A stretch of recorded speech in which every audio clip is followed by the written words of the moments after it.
We all have a vision of what a perfect friend looks like, someone who celebrates your wins, listens to your rants, and always seems to say exactly what you need to hear. They are the person everyone in your social circle loves, but there is a specific psychological profile of a person who performs the role of a perfect friend flawlessly, not because they care about you, but because your presence serves a hidden utility in their life. In clinical psychology, we sometimes refer to this as the benevolent saboteur. They don't look like an enemy. They look like your biggest fan. But underneath the praise and the constant availability lies a quiet, desperate need to ensure you never actually outgrow them. The easiest way to spot a counterfeit friend isn't how they treat you when you're down. It's how they behave when you take a step forward. A true friend experiences a genuine spark of joy for your success. The benevolent saboteur, however, experiences a spike of internal threat. But because they have a reputation to maintain, they cannot show anger. Instead, they use a technique called microdosing doubt. Notice the structure of that phrasing. It starts with validation, "I'm so happy," but ends with a psychological anchor designed to induce anxiety, "Don't get your hopes up." They wrap their envy in the language of protection. They make you feel like your ambition is a danger and their caution is a shield. Over time, you begin to second-guess your own achievements, wondering if you're being naive. This brings us to the second most confusing trait of this personality. They are magnificent in your misery. When you go through a breakup, lose a job, or face a setback, this friend is the first to arrive. They will spend hours on the phone with you. They will buy you dinner. They will validate every single ounce of your pain. To the outside world, they are a saint, but look closer at the underlying dynamic. A counterfeit friend loves you when you are broken because a broken person is completely non-threatening. When you are down, the power dynamic is heavily shifted in their favor.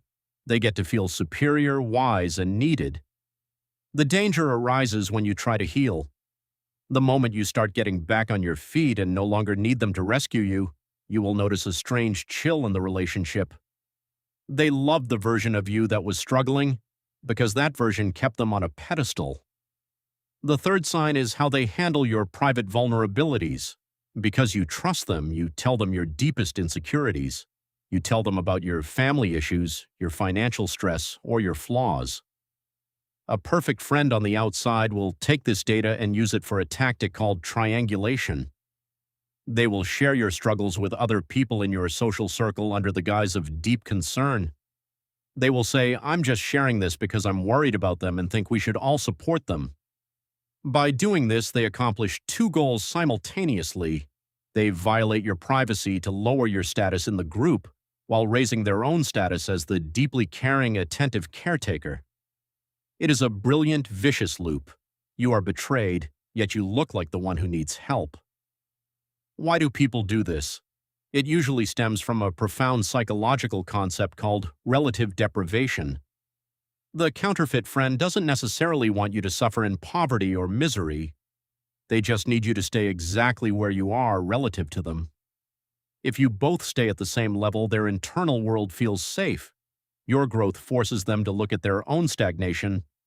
Therefore, keeping you stuck is a matter of psychological survival for them. They will subtly discourage you from taking risks. They will make passive-aggressive comments about your new clothes, your new diet, or your new hobbies. "You've changed," they'll say, using it as an accusation rather than an observation of healthy growth. So, how do you protect yourself from a friend who acts like a savior but roots for your downfall? You introduce what we call the friction test. You do not need to confront them or cause a massive argument. You simply need to do two things. 1. Share a major, unvarnished boundary. Say no to a request, or choose not to share a private detail of your life. 2. Celebrate a win loudly. Tell them about something incredible that happened to you and watch their immediate, unedited physical reaction before their polite mask kicks in. If their initial reaction to your joy is a tight smile, an immediate change of subject, or a reminder of a past failure, take that data seriously.